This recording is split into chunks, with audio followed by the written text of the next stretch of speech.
할렐루야. 오늘도 한 걸음 한 걸음 주님 앞에 나아가는 우리 모두가 되기를 간절히 축복합니다. 원래 한 장 더 하려고 그랬는데요. 목이 안 좋아서 못할 것 같네요. 시간 말씀을 받겠습니다. 이 복된 시간에 주시는 하나님의 말씀은 우리 출애굽기 28장 15절에서 30절까지의 말씀입니다. 구약 성경 123면 출애굽기 28장 15절에 30절까지의 말씀, 영적 자긍심을 가지라 라는 제목으로 말씀을 받습니다. 우리 15절부터 30절까지 한 절씩 교독해 읽습니다. 너는 판결 흉패를 에봇 짜는 방법으로 금실과 청색, 자색, 홍색 실과 가누게 꼰 배실로 정교하게 짜서 만들되 길이와 너비가 한 뼘씩 두 겹으로 네모 반듯하게 하고 그것에 네 줄로 보석을 물리되 첫 줄은 홍보석, 황옥, 녹주옥이요 둘째 줄은 석류석, 남보석, 홍만호요 셋째 줄은 호박, 백만호, 자수정이요 넷째 줄은 녹보석, 호만호, 병룩으로 다 금탱에 물릴지니 이 보석들은 이스라엘 아들들의 이름대로 12이라 보석마다 12지파에 한 이름씩 도장을 새기는 법으로 새기고 순금으로 노끈처럼 따은 사슬을 흉패 위에 붙이고 또 금고리 둘을 만들어 흉패 위 곧 흉패 두 끝에 그 두 고리를 달고 따은 두 금사슬로 흉패 두 끝 두 고리에 꿰어 매고 두 따은 사슬의 다른 두 끝을 에봇 앞 두 어깨바지에 금태에 매고 또 금고리 둘을 만들어 흉패 아래 양쪽 가 안쪽 곧 에봇에 닿은 곳에 달고 또 금고리 둘을 만들어 에봇 앞 두 어깨바지 아래 매는 자리 가까운 쪽 곧 정교하게 짠 띠 위쪽에 달고 청색 끈으로 흉패 고리와 에봇 고리에 꿰어 흉패로 정교하게 짠 에봇 띠 위에 붙여 떨어지지 않게 하라. 아론이 성소에 들어갈 때에는 이스라엘 아들들의 이름을 기록한 이 판결 흉패를 가슴에 붙여 여호와 앞에 영원한 기념을 삼을 것이니라. 너는 우림과 둠밈을 판결 흉패 안에 넣어 아론이 여호와 앞에 들어갈 때에 그의 가슴에 붙이게 하라. 아론은 여호와 앞에서 이스라엘 자손의 흉패를 항상 그의 가슴에 붙일지니라. 아멘. 여러분, 우리는 지금 제사장 복장하고 있어요. 잘 따라오고 계시죠? 제사장 복장은 네 겹으로 되어 있다고 말씀을 드렸습니다. 그래서 가장 속에 속옷을 입고 그 위에 겉옷을 입고 그리고 에봇을 입고 거기다가 이제 흉패를 붙이는 게 이렇게 네 겹의 옷을 입는데요. 이걸로 끝나는 게 아니고 띠를 하고 그리고 머리에 관을 쓰면 제사장 복장이 마무리가 됩니다. 이게 사실은 차례대로 좀 다뤄주면 좋은데 이게 순서가 좀 중요한 순서대로 아마 다루다 보니까 내일은 또 저희가 겉옷을 또 다루게 되더라고요. 그래서 오늘은 특별히 이 네 겹의 옷 중에서 가장 공을 많이 들이고 또 가장 화려했고 가장 비싼 것들로 되어 있는 이 판결 흉패, 이걸 가지고 오늘 잠깐 다룰 텐데요. 이 판결 흉패에 보면 갖가지 보석들이 다 붙어 있어요. 그 보석들이 네 줄로 되어 있는데 한 줄에 세 개의 보석이 붙어 있습니다. 이 첫 번째 줄에 있는 어떤 보석이 있느냐?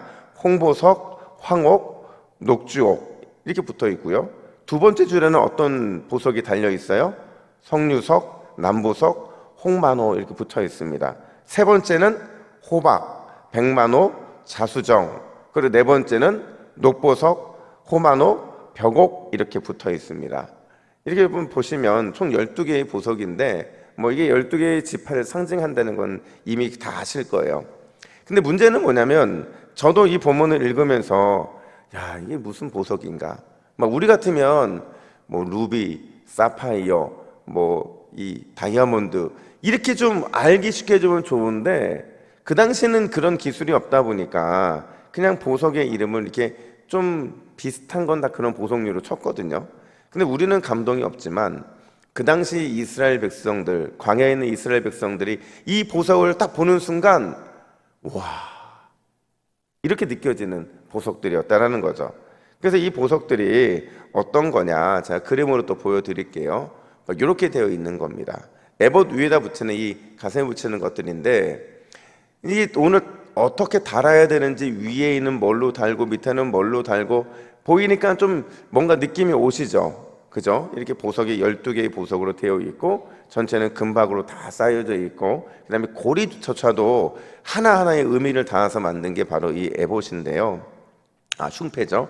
이 흉패 에봇인데요. 과연 오늘 이 흉패, 판결 흉패 안에 담겨져 있는 이 의미가 무엇일까? 이걸 좀 살펴볼 텐데요. 첫 번째로 영적 자긍심이라는 겁니다. 그러니까 무슨 말이냐면 너희는 영적 자긍심을 가져야 한다라는 걸 말해주고 있는 거예요. 오늘 본문에 보면 흉패에 대한 자세한 설명들이 진행이 되는데요. 우리 먼저 15절 말씀을 같이 한번 읽어보겠습니다. 15절입니다. 시작. 너는 판결 흉패를 에봇 짜는 방법으로 금실과 청색, 자색, 홍색 실과 가늘게 꼰 배실로 정교하게 짜서 만들되. 아멘. 가장 기초적인 작업인데 그 작업을 어떻게 하느냐? 에봇 짜는 방법으로 했다 이렇게 말을 해요. 여러분 어제 제가 에봇이 뭐랑 연결되어 있다고 말씀을 드렸죠? 성막 중에서 특별히 성막의 첫 번째 위에 덮는 덮개랑 같다고 말씀을 드렸어요. 그래서 그 덮개가 청색, 홍색, 자색실 그리고 가늘게 꼰 배실로 정교하게 짜서 화려하게 만든 거다. 단순히 이 덮개뿐만 아니라 뭐를 짜는 거랑 똑같다고 그랬죠? 성소에 들어가는 문 그리고 지성소로 들어가는 문, 그 문도 똑같은 방법으로 짜게 되었거든요. 근데 그 모습이 지금 이 에봇 짜는 방법으로 판결 흉패도 똑같이 만들었다는 거예요. 이게 무슨 말이냐면 이 제사장의 몸에 그 당시 최고의 가치가 있는 금실까지 더해져서 하나님의 영광과 거룩함을 완벽하게 그의 몸에 재현해 내었다라는 겁니다. 그의 의복을 보면 마치 하나님이 떠오르고 그의 의복을 보면 성소에 있는 것처럼 지성소에 있는 것처럼 그런 느낌을 만들 정도로 이 제사장의 복장 속에 그만한 그 영광과 거룩함이 들어있다는 거예요. 근데 오늘 본문은 여기서 하나 더 나아가거든요. 16절에 보면 그 모양이 어떻다고 말하고 있어요? 네모 반듯하게 정사각형으로 만든 겁니다. 여러분 제가 지난주에 들었던 말씀을 기억할 겁니다. 여러분 이 네모는 뭘 상징한다고 그랬어요? 답이 보이잖아요. 땅이에요, 땅. 그러니까 이 성경의 네모는 요한계시록에 보면 7장에 천사들이 이 네 모퉁이에 서서 이 땅을 붙들고 있는 것처럼 네모는 땅을 상징해요.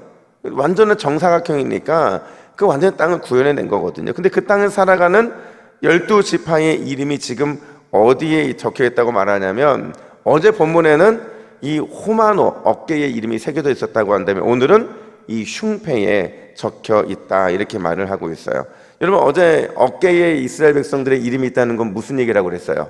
하나님의 강한 어깨, 하나님의 강한 팔에 우리가 의지해 살아가야 된다. 그걸 상징한다고 그랬잖아요. 그러면 흉패에 적힌 이름은 뭘 상징하느냐? 우리 29절 말씀을 또 같이 읽습니다. 시작. 아론이 성소에 들어갈 때에는 이스라엘 아들들의 이름을 기록한 이 판결 흉패를 가슴에 붙여 여호와 앞에 영원한 기념을 삼을 것이니라. 아멘. 여러분 이 흉패를 어디다 붙인대요? 가슴에. 근데 이게요 번역을 하면서 좀 아쉬워요. 왜냐하면 이게 실제로 보면요 가슴이 아니고요 심장 위에라는 뜻이라는 거죠. 그러니까 심장 위에라는 뜻으로 해석해서 다시 한번 살펴보면 이 판결 흉패를 심장 위에 붙여 여호와 앞에 영원한 기념을 삼을 것이다 이렇게 말하고 있거든요. 이게 무슨 뜻이냐면요 12지파가 지금 어디에 있다는 거예요? 하나님의 심장 위에 있다는 겁니다. 여러분 이거 가슴 뛰는 일 아닙니까? 하나님께서 이스라엘 백성들을 이 심장, 몸에 가장 중요하고 생명을 좌우하는 그 심장에 붙여주시겠다라는 거예요. 하나님께서 자신의 심장처럼 이스라엘 백성들을 보호하시고 아끼고 사랑하겠다. 그걸 지금 이런 표시를 통해서 알려주고 계신다라는 겁니다. 사랑하는 새벽기도 여러분, 여러분들의 자긍심은 무엇입니까? 많은 사람들이 하나님이 나에게 무엇인가를 주셨는가가 참 자긍심일 때가 굉장히 많이 있어요. 근데 우리가 하나님의 백성으로서 가져야 될 가장 큰 자긍심은 하나님이 나를 얼마나 사랑하시는가, 하나님이 나를 얼마나 아끼시는가, 하나님이 내 삶을 얼마나 보호하시고 얼마나 놀랍게 인도하시는가, 바로 그게 영적 자긍심인 줄로 믿습니다. 우리의 이름이 하나님의 심장에 적혀 있다는 거예요. 거기에 붙어 있다는 거죠. 이것만큼 놀라운 큰 은혜가 어디 있겠냐는 거죠. 우리가 보통 사람들입니까? 늘 넘어지고 늘 실수하고 하나님 보시기에 그분의 은혜 없으면 절대로 살아갈 수 없는 그런 자들인데, 오히려 그런 자들을 하나님께 심장에 붙여주시겠다 이렇게 말씀하고 계시잖아요. 여러분, 하나님은 우리를 향한 절대 그 어떤 포기도 하지 않으시는 줄로 믿습니다. 그래서 28절에 보면 아주 의미심장한 단어가 또 하나 등장하는데, 그게 뭐냐면 절대 흉패가 이 심장에서 떨어지지 않게 하라 이렇게 말하고 있어요. 와, 이런 게 어디 있어요? 우리는 시시각각 우리의 마음과 상태가 이렇게 막 변하는데, 하나님은 한결같이 자기의 심장에 우리의 이름을 적어주시고는 절대로 그 흉패가 떨어지지 않도록 하라고 제사장에게 강력하게 말하고 있잖아요. 여러분, 이 위대한 사랑, 이 놀라운 사랑이 오늘 새벽에 저와 여러분들을 향한 하나님의 사랑인 줄로 믿습니다. 이 위대한 사랑을 우리가 붙잡고 살아가는데 그냥 어떻게 우리가 살아갈 수 있겠냐고요. 어떻게 우리의 기도가 그냥 밋밋할 수 있겠냐는 거죠. 오늘 이 새벽에 그 하나님의 아껴없는 사랑과 인내와 보호와 인도하심을 받는 자녀들처럼 그 은혜의 기쁨을 누리는 저와 여러분 되기를 간절히 축복합니다. 뿐만 아니라 두 번째로, 오늘 본문에 보면 인생의 모든 결정권자는 하나님이 되어야 된다라는 사실을 보여줘요. 우리 30절 말씀 같이 한번 읽어볼까요? 시작. 너는 우림과 둠밈을 판결 흉패 안에 넣어 아론이 여호와 앞에 들어갈 때에 그 가슴에 붙이게 하라. 아론은 여호와 앞에서 이스라엘 자손의 흉패를 항상 그의 가슴에 붙일지니라. 아멘. 참 대단한 게요, 이 흉패는요 두 겹으로 되어 있어요. 그래서 앞에 보면 이 온갖 보석들이 다 붙어서 있다고 말씀을 드렸는데, 그 두 겹 사이에 모양이 어떤 건지 정확하게 몰라요. 근데 그 모양, 이 두 개가 두 안에 있는데, 하나는 우림이고 하나는 또 둠밈이에요. 여러분, 우림이라는 건 빛이라는 뜻이거든요. 그 둠밈이라는 건 완전함, 온전함이라는 뜻이 있다고 하더라고요. 만약에 여기서요 뭔가 중요한 결정을 해야 될 때 이 속에서 하나를 꺼냈는데 그게 우림이다, 그럼 하나님이 하지 말라는 거예요. 유대인들은 정통적으로 그렇게 해석을 한다는 거죠. 그리고 둠밈이 끊어졌다, 그러면 하나님의 예스 사인이었다라는 겁니다. 여러분, 우리가요 이 하나님의 부정과 긍정, 왜 이걸 그들이 사용했는지를 한번 살펴볼 필요가 있어요. 기본적인 일반적인 선택들은 하나님이 그들에게 주신 자유의지를 가지고 잘 선택을 했어요. 근데 여러분, 살다 보면 진짜 무엇인가를 결정해야 될 중요한 순간들이 있잖아요. 간절히 하나님의 뜻을 알고 싶은데 뜻을 알 수가 없을 때, 이런 특별할 때, 그때조차도 그들은 임의적으로 하지는 말아야 된다는 거죠. 그 순간에도 그들은 역사의 주관자이신 하나님께 묻고 또 물어야 됐다는 거예요. 그래서 둠밈과 우림은요 그냥 아무 때나 사용하는 게 아니라 아주 특별할 때, 그때 거기서 이제 손을 넣고 꺼내는 거죠. 이스라엘 백성들도요 성경에 보면 한 몇 차례 그런 일들이 벌어지게 되어 있어요. 이런 것들을 통해 뭘 보여주냐면, 인생의 모든 결정권은 결국에는 하나님이 가지셔야 된다라는 겁니다. 그래서 29절도 30절도 그 결정권을 선택함에 있어서 항상 그의 가슴에 있어야 된다, 그의 심장에 있어야 된다, 이렇게 두 번이나 반복을 하고 있는 겁니다. 사랑하는 여러분, 오늘 이 새벽에 우리 인생의 결정권자, 우리 인생의 인도자는 오직 하나님 한 분이신 줄로 믿습니다. 그분이 예스하면 가는 거예요. 그분이 예스하지 않고 노하시면 그게 우리 눈에 보기에 아무리 좋은 길이라도, 아무리 우리가 보기에 유익이 되는 길이라 할지라도 절대 가면 안 되는 거죠. 그 길 갔다가는 하나님 앞에 도리어하다 맞고 돌아옵니다. 모든 일을 하나님께 언제든지 여쭙고 그 여쭌 것을 통해서 주님의 선택권을 따라가는 것, 그게 우리가 기도하는 이유예요. 여러분, 이 놀라운 은혜와 특권을 우리가 동시에 함께 누리기 위해서는 반드시 그 결정의 최종권은 하나님께 둬야 한다는 것을 기억하세요. 어떤 집사님이 이런 말씀을 하시더라고요. 평소에 가지 않는 이런 새벽 예배를 자꾸 오다 보니까 물어봤대요. 아이가 왜 요즘 맨날 새벽 예배 가시냐고. 그랬더니 그분이 이렇게 대답했다고 하더라고요. 하나님께 결제하는 재미가 기뻐서 요즘 간다고. 이 아이는 이해를 못했겠죠. 근데 여러분 이해하세요? 이 말이 하나님이 결제하시는 게 날마다 기뻐서 새벽 예배 온다, 이 말의 의미가 무엇인지 아시죠? 그러니까 하나님께서 오늘 하루 나의 삶을 결제해 주시고, 내가 결정해야 될 것 대신 결정해 주시고, 내가 따라가야 될 것 대신 결정해 주시면 그것만큼 인생이 좋은 인생이 없다라는 거죠. 그러니까 이분은 이제 이 새벽 기도의 이 맛을 드리게 됐다라는 거죠. 여러분들은 이미 그 맛 다 알고 계시죠? 한 10분? 여러분, 우리가 새벽에 기도하는 맛을 드리려면 이 결제하는 기쁨을 누려야 합니다. 우리 하나님 결제서를 미루실 때에 단 한 번도 우리에게 그 결제를 미루신 적이 없어요. 우리가 영적으로 깨닫지 못해서 그래서 미뤄진 것처럼 느껴질 뿐이라는 거죠. 우리가 잘 부르는 찬양 중에 주님 말씀하시면 이라는 찬양이 있잖아요. 저는 오늘 그냥 다 잊어도 되지만 요 찬양만 오늘 하루 종일 여러분의 마음과 생각에 이렇게 딱 남아 있었으면 좋겠어요. 우리 한번 같이 한번 읽어볼까요? 시작. 주님 말씀하시면 내가 나아가리이다. 주님 뜻이 아니면 내가 멈춰서리다. 나의 가고 서는 것 주님 뜻에 있으니 오 주님 나를 이끄소서. 할렐루야. 이 믿음의 고백으로 오늘 하루도 승리하는 저와 여러분들 되기를 간절히 축복합니다. 우리 함께 기도의 제목을 같이 읽습니다. 시작. 주여, 나의 이름이 하나님의 심장에 새겨져 있음을 기억하고 오늘 하루도 하나님의 아낌없는 사랑과 돌보심을 경험하게 하옵소서. 내 인생의 주권과 결정권을 하나님께 맡기는 청지기가 되게 하옵소서. 아멘. 함께 기도하겠습니다.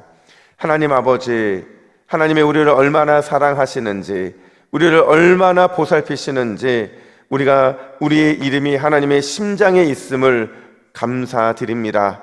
하나님, 그 심장에 있음을 늘 기억하고 우리가 아낌없는 주님의 사랑과 돌보심을 매 순간 느끼고 경험하는 오늘 하루가 될 수 있도록 역사하여 주시옵소서. 하나님, 아무리 내 인생이라 할지라도 내 인생의 주권, 내 인생의 결정권, 이건 내게 있는 것이 아니라 주님께 있는 것인 줄로 믿습니다. 다 맡기고 주님이 나의 인생을 주관하심에 내가 온전히 순종하며 달려나가는 주님의 자녀들 되게 하여 주시옵소서. 감사드리며 예수님의 이름으로 기도하옵나이다. 아멘.